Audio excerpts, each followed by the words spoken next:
सच्चे संत के सानिध्य में जगह जगह दहेज रहित बिना तामझाम के मात्र 17 मिनट में विवाह संपन्न हो रहे हैं। इसी क्रम में आज बालोद जिला की ग्राम पंचायत परसूली जनपद पंचायत डोंडी लोहारा में भगत नितेश दास और भगतमती दीपिका दासी का विवाह संपन्न हुआ। इससे प्रेरित होकर 5 लोगों ने जगत गुरु तत्वदर्शी संत रामपाल महाराज जी के नाम से दीक्षा ली है। जिस तरह से सनातन धर्म में सदगुरु का परिचय दिया है, वह वास्तव में जगत गुरु तत्वदर्शी संत रामपाल महाराज में दिखाई देता है। आज कई करोड़ शिष्य उनसे नाम उपदेश लेकर उनके बताए हुए भक्ति मार्गों को अपना रहे हैं। इस दहेज रहित विवाह में बालोद जिला के सभी सेवादारों ने अपनी जिम्मेदारी को बखूबी निभाया है।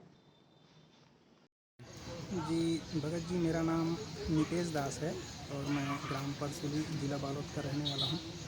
आप एक युवा हैं, युवा होने के साथ साथ जिस तरह से आज हमने आपकी विवाह देखी जो 17 मिनट में हुआ, ना कोई तामझाम था, ना बाजा था, ना कहा जाए किसी भी तरह का ना पंडाल था, ना पटाखा था, तो ये आपको कैसे लगा और आपने इसको किस रूप में देख रहे हैं इसे? जी भगत जी, यह जो मिशन है दहेज मुक्त विवाह का, यह जगत गुरु तत्वदर्शी संत रामपाल जी का चलाया हुआ है और मैं कहता हूँ कि यह भारत ही नहीं अपितु पूरे दुनिया में एक अनोखा मिशन है जो आज समाज की आवश्यकता है, खर्च रहित विवाह।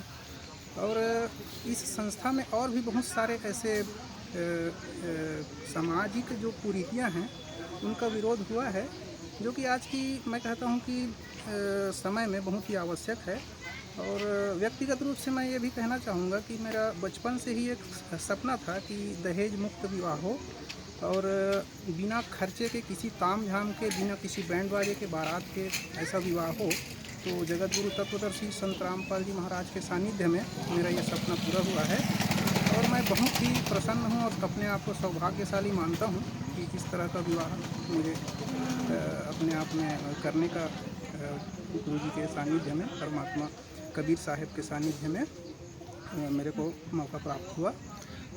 जिस तरह युवा हैं आप, युवाओं के लिए क्या संदेश देना चाहेंगे? मैं युवाओं को संदेश तो नहीं बल्कि उनसे प्रार्थना करूंगा कि एक बार संत रामपाल जी महाराज के विचारों को अवश्य जानें और जानने का माध्यम ये बना रखे हैं परमात्मा ने। संत रामपाल जी महाराज जो कि परमात्मा के ही अवतार हैं आज के समय में, आज के युग में जो तत्वदर्शी संत हैं, तो उनका 7:35 से 8:35 तक रोज़ाना साधना चैनल में उनका जो है सत्संग आता है और तो उस सत्संग को अवश्य देखें तो अवश्य ही उनको ये बात समझ में आएगी कि संत रामपाल जी महाराज आखिर चाहते क्या हैं, आज उनको समाज की आवश्यकता क्यों है। और मैं कहता हूँ कि हर युवाओं को इस पर सोचना चाहिए कि संत रामपाल जी महाराज आखिर जो चाहते हैं वो चाहते क्यों हैं और उनका ज्ञान किस आधार पर, किस बेसिस पर है और क्या उनका ज्ञान वेद शास्त्रों के आधार पर है या कुछ अलग है, वो खुद ही देख लें। मैं कहता हूँ कि सारे वेद शास्त्रों और सारे पवित्र धार्मिक ग्रंथों के आधार पर ही उनका ज्ञान है। सर, अपना परिचय दीजिए। मेरा राम खिलावन सिन्हा, ग्राम भरतपुर निवासी हूँ, ब्लॉक डोंडी लोहारा, जिला बालोद, छत्तीसगढ़ का रहने वाला हूँ। अभी यहाँ पे जो विवाह वो किस तरह का विवाह था और कहाँ हुआ है?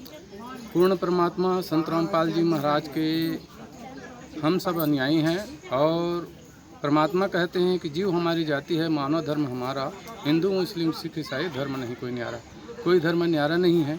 उसी के मिशन में हम लोग और परमात्मा, पूर्ण परमात्मा संत रामपाल जी महाराज के सानिध्य में हो करके हम लोग यह रमीनी का कार्यक्रम किए।